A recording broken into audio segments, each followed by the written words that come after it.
মৰমৰ ছাত্ৰ-ছাত্ৰীসকল, আশা কৰোঁ তোমালোক আটাইয়ে ভালে আছা। আমি ইয়াৰ আগৰ ক্লাছত এন ফ্ৰাংকৰ ডায়েৰী নামৰ পাঠটোৰ প্ৰথম কেইটামান দফা আলোচনা কৰিছিলোঁ। তাত আমি কি পাইছিলোঁ তোমালোকৰ নিশ্চয় মনত আছে। তাত আমি পাইছিলোঁ যে এন ফ্ৰাংকৰ ডায়েৰীৰ ৰচয়িতা এন ফ্ৰাংকৰ জন্ম হৈছিল 1929 চনৰ জুন মাহত হলেণ্ডৰ এটা ইহুদী পৰিয়ালত। এন ফ্ৰাংকৰ দেউতাকৰ নাম আছিল অটো ফ্ৰাংক। দ্বিতীয় বিশ্বযুদ্ধৰ সময়ত জাৰ্মান সেনাধ্যক্ষ এডলফ হিটলাৰৰ নেতৃত্বত নাজী বাহিনীয়ে ইহুদীসকলৰ ওপৰত বৰ অত্যাচাৰ কৰিছিল আৰু লাখ লাখ ইহুদীক নিহংসভাৱে হত্যা কৰিছিল। এই নাজী বাহিনীৰ হাতৰ পৰা ৰক্ষা পাবৰ নিমিত্তে এন ফ্ৰাংকৰ পৰিয়ালটোৱে 2 বছৰ কাল এটা পণ্যাগাৰত আত্মগোপন কৰি আছিল। এই পণ্যাগাৰত আত্মগোপন কৰি থকা অৱস্থাতে এন ফ্ৰাংকে ডায়েৰী লিখা কামটো আৰম্ভ কৰিছিল। এন ফ্ৰাংকে 1942 চনৰ 1 জুনৰ পৰা ডায়েৰী লিখা কামটো আৰম্ভ কৰিছিল। আমি ইয়াৰ আগৰ পাঠত এন ফ্ৰাংকৰ ডায়েৰীৰ দিন লেখাৰ এটা পৃষ্ঠাৰ অনুবাদ আমি পঢ়িবলৈ পাইছিলোঁ। তাত এন ফ্ৰাংকে লিখিছিল যে এগৰাকী 13 বছৰীয়া কিশোৰীয়ে দিন লিখাটো এটা আশ্চৰ্যকৰ অভিজ্ঞতা। আৰু তাই কৈছিল যে এইটো কাৰণেই আশ্চৰ্যকৰ নহয় যে তাই আগতে কোনো লেখা লিখি পোৱা নাই, তাই আগতেও লিখিছিল, কিন্তু এইটো কাৰণেই আশ্চৰ্যকৰ বুলি কৈছিল যে এগৰাকী 13 বছৰীয়া কিশোৰীয়ে লিখা ডায়েৰী ভৱিষ্যতে মানুহে ভাল ধৰণে চাব নে নাচাব, বা কোনোবাই গুৰুত্ব সহকাৰে ল'ব নে নল'ব, বা পঢ়িব নে নপঢ়িব, সেইটো তাই মনলৈ আহিছিল। কিন্তু তথাপিও তাই কৈছিল যে আনে নপঢ়িলেও তাই লিখিব। তাইৰ মনত যিবিলাক ভাৱ পঞ্জীভূত হৈ আছে, তাইৰ মনৰ যিবিলাক অনুভূতি, সেইবিলাক প্ৰকাশ কৰিবৰ বাবে তাই দিন লেখা লিখিম বুলি কৈছিলে। আৰু তাই দিন লেখাখনৰ নাম ৰাখিছিলে কিটি। ছাত্ৰ-ছাত্ৰীসকল, এতিয়া আমি পাঠটোৰ বাকী থকা দফা কেইটা চাওঁ আহাচোন। মই প্ৰথমতে ডাঙৰকে সাৱলীলভাৱে পঢ়ি দিছো, তোমালোকে পাঠত চকু ফুৰাই যাবা। আমি আজি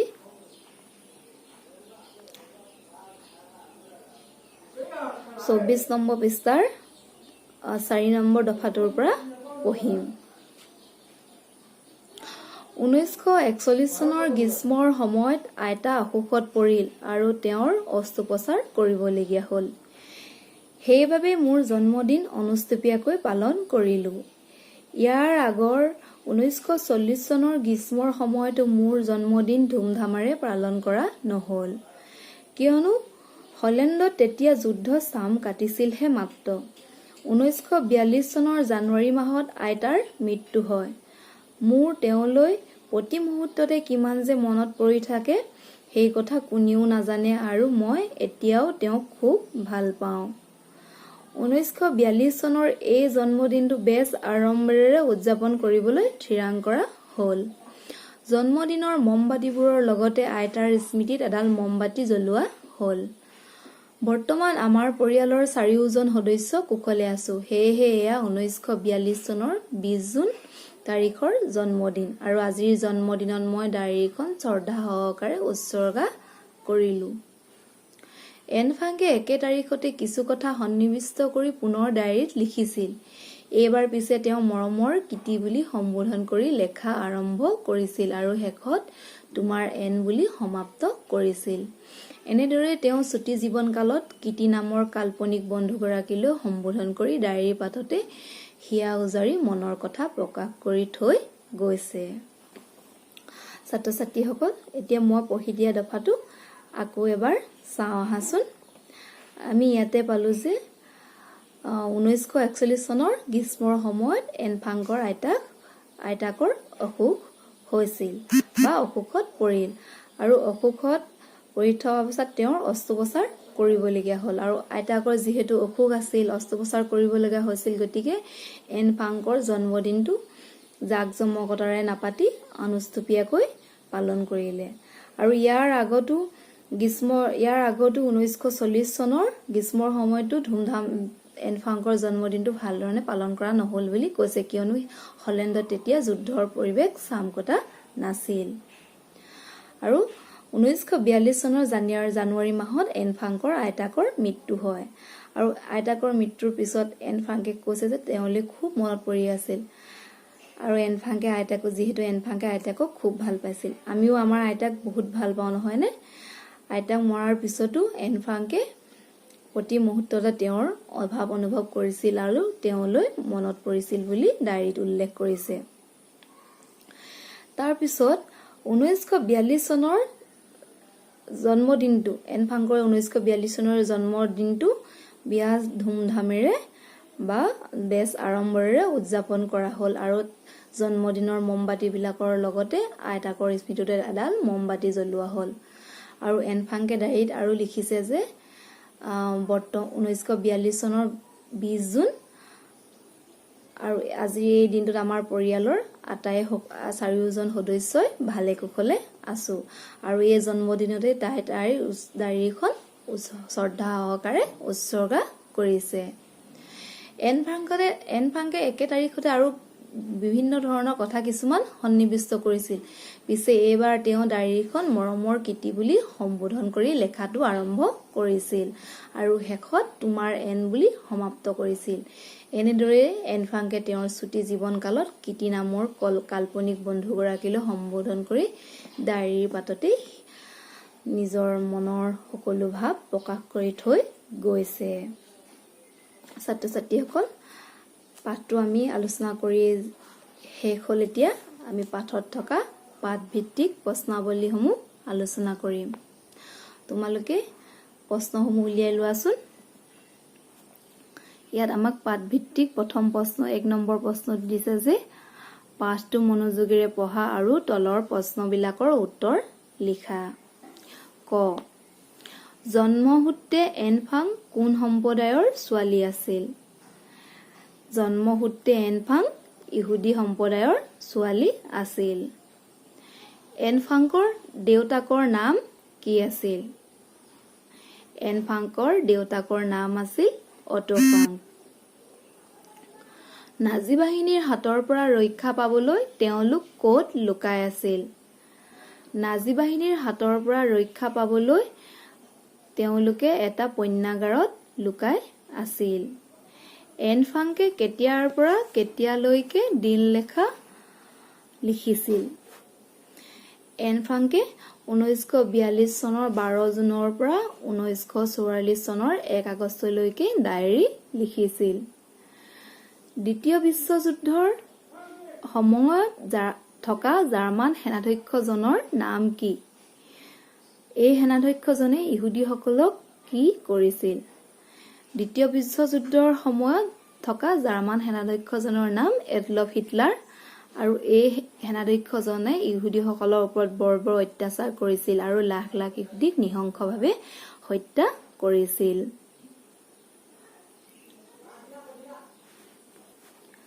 তাৰ পিছত খ নম্বৰ প্ৰশ্নটো চোৱা।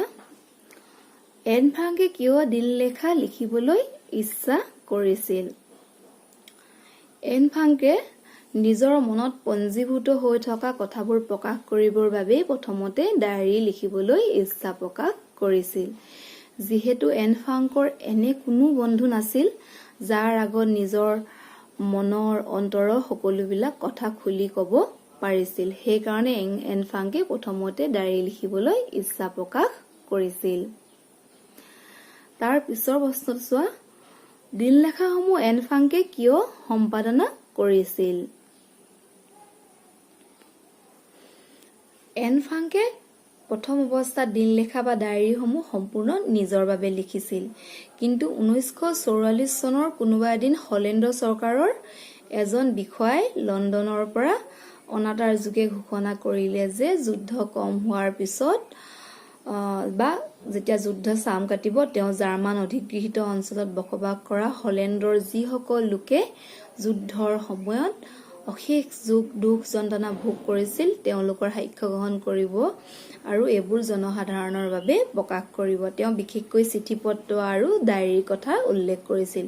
বিষয়াজনৰ কথাত অনুপ্ৰাণিত হৈ এন ফ্ৰাংকে সিদ্ধান্ত লয় যে যুদ্ধ শেষ হোৱাৰ পিছত তেওঁ ডায়েৰীখন কিতাপ আকাৰে বা পুথি আকাৰে প্ৰকাশ কৰিব। গতিকে তেওঁ আগতে লিখা কথাবোৰ সম্পাদনা কৰিছিল। তাৰ পিছৰ প্ৰশ্নটো দিছে, অটো ফ্ৰাংকে পৰিয়ালসহ কিয় পণ্যাগাৰত আত্মগোপন কৰি আছিল? অটো ফ্ৰাংকে পৰিয়ালসহ পণ্যাগাৰত এইটো কাৰণে আত্মগোপন কৰি আছিল যিহেতু সেই সময়ত জাৰ্মান সেনাধ্যক্ষ এডলফ হিটলাৰৰ নেতৃত্বত নাজী বাহিনীয়ে ইহুদীসকলৰ ওপৰত বৰ অত্যাচাৰ কৰিছিল তথা লাখ লাখ ইহুদীক নৃশংসভাৱে হত্যা কৰিছিল। যিহেতু অটো ফ্ৰাংক ইহুদী আছিল, গতিকে হিটলাৰৰ নাজী বাহিনীৰ হাতৰ পৰা ৰক্ষা পাবৰ নিমিত্তে 2 বছৰ কাল পণ্যাগাৰত আত্মগোপন কৰি আছিল। ছাত্ৰ ছাত্ৰীসকল, এতিয়া আমি 2 নম্বৰ প্ৰশ্নটো চাওঁ আহা।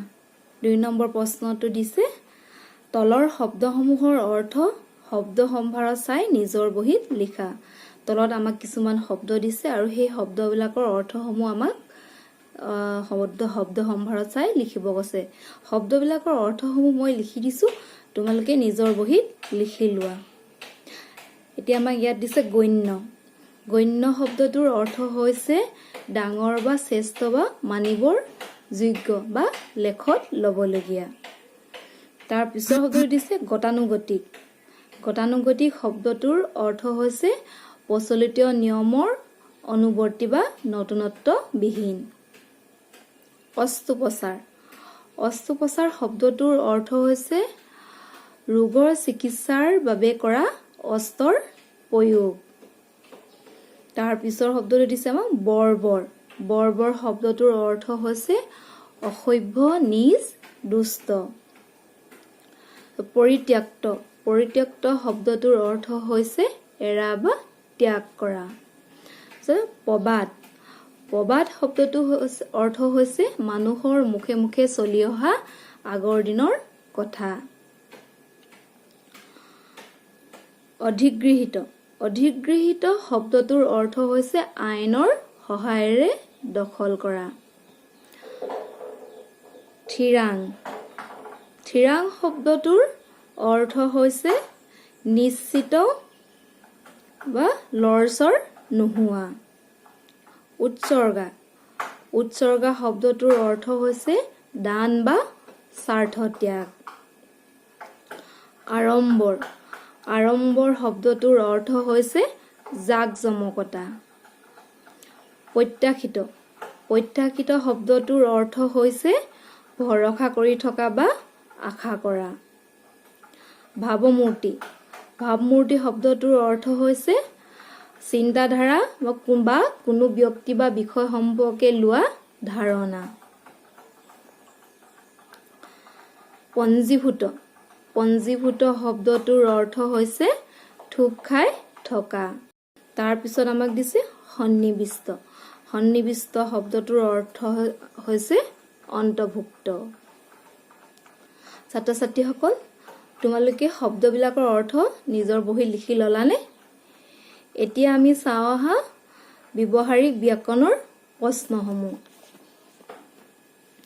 আমাক ইয়াত দিছে পাঠটোত অধি, অনু, পতি এইকেইটা উপসৰ্গ যোগ হৈ হোৱা শব্দকেইটা বিচাৰি লিখা। আমাক ইয়াত পাঠটোত অধি, অনু, পতি এই উপসৰ্গকেইটা যোগ হৈ হোৱা শব্দকেইটা বিচাৰি লিখিব কৈছে। আমি সকলোৱে উপসৰ্গ মানে কি জানো, নহয়নে বাৰু? উপসৰ্গ মানে হৈছে যিবোৰ অব্যয় নিজে অৰ্থ প্ৰকাশ কৰিব নোৱাৰে কিন্তু ধাতুৰ আগত বহি বিভিন্ন অৰ্থ প্ৰকাশ কৰে, তাকে উপসৰ্গ বুলি কোৱা হয়। উপসৰ্গ 20টা। তাৰ ভিতৰত আমাক পাঠটোত ব্যৱহাৰ হোৱা অধি, অনু, পতি এইকেইটা যোগ হোৱা শব্দকেইটা বিচাৰি উলিয়াব কৈছে। আমি পাঠটোত পাইছো যে অধি উপসৰ্গ যোগ হোৱা শব্দ অধিগৃহীত, অনু উপসৰ্গ যোগ হোৱা শব্দ হৈছে অনুপ্ৰাণিত, পতি উপসৰ্গ যোগ হোৱা শব্দ হৈছে প্ৰতিবিম্ব। ছাত্ৰ ছাত্ৰীসকল, তাৰ পিছৰ প্ৰশ্নটো চোৱা। পিছৰ প্ৰশ্নটো আমাক কৈছে তলৰ শব্দবোৰৰ বিপৰীত অৰ্থ বুজোৱা শব্দবোৰ লিখা। তলত আমাক কিছুমান শব্দ দিছে, সেই শব্দবোৰৰ বিপৰীত অৰ্থ বুজোৱা শব্দসমূহ আমি লিখিব লাগে। মই লিখি দিছো, তোমালোকে নিজৰ বহীত লিখি ল'বা। আমাৰ ইয়াত দিছে স্থায়ী। স্থায়ী শব্দটোৰ বিপৰীত অৰ্থ বুজোৱা শব্দটো হৈছে অস্থায়ী। তাৰপিছত আমাক দিছে প্ৰকাশ। প্ৰকাশ শব্দটোৰ বিপৰীত অৰ্থ বুজোৱা শব্দটো হৈছে গোপন বা অপ্ৰকাশ। ভোগ, ভোগৰ বিপৰীত শব্দ হৈছে ত্যাগ। তাৰপিছত আমাক দিছে স্মৃতি। স্মৃতিৰ বিপৰীত অৰ্থ বুজোৱা শব্দটো হৈছে বিস্মৃতি। সমাপ্ত। সমাপ্ত শব্দটোৰ বিপৰীত অৰ্থ বুজোৱা শব্দটো হৈছে আৰম্ভ। আড়ম্বৰ। আড়ম্বৰ শব্দটোৰ বিপৰীত অৰ্থ বুজোৱা শব্দটো হৈছে অনুষ্ঠৱীয়া। ভাগ্য। ভাগ্য শব্দটোৰ বিপৰীত অৰ্থ বুজোৱা শব্দটো হৈছে দুৰ্ভাগ্য। ধৈৰ্য। ধৈৰ্য শব্দটোৰ বিপৰীত অৰ্থ বুজোৱা শব্দটো হৈছে অধৈৰ্য। তোমালোকে বহীত লিখি ললানে? ছাত্ৰ ছাত্ৰীসকল, এতিয়া তাৰ পিছৰ প্ৰশ্নটো চোৱা। পিছৰ প্ৰশ্নটো আমাক দিছে তলৰ শব্দবোৰৰ প্ৰতিশব্দ লিখা। তলত আমাক কিছুমান শব্দ দিছে, সেই শব্দবিলাকৰ প্ৰতিশব্দটো আমাক লিখিব কৈছে। এতিয়া আমাৰ ইয়াত দিছে যন্ত্ৰণা। যন্ত্ৰণা শব্দটোৰ প্ৰতিশব্দ হৈছে বেদনা বা ক্লেশ। কৰুণ। কৰুণ শব্দৰ প্ৰতিশব্দ হৈছে মৰ্মান্তিক, বিমৰ্ষ। কিশোৰী। কিশোৰী শব্দটোৰ প্ৰতিশব্দ হৈছে বালিকা বা পাটগাভৰু। মৃত্যু। মৃত্যু শব্দটোৰ প্ৰতিশব্দ হৈছে মৰণ, নিধন, বিনাশ, পৰলোক ইত্যাদি। ছাত্ৰ ছাত্ৰীসকল, আমি এন ফ্ৰাংকৰ ডায়েৰী নামৰ পাঠটোৰ পাঠভিত্তিক প্ৰশ্নাৱলীৰ প্ৰায় সকলোবিলাক প্ৰশ্নই আলোচনা কৰিলোঁ। বাকী যি দুই এটা আছে তোমালোকে সেয়া ঘৰত কৰিবলৈ চেষ্টা কৰিবা। আজিৰ পাঠ ইমানতে সামৰিছোঁ। ধন্যবাদ।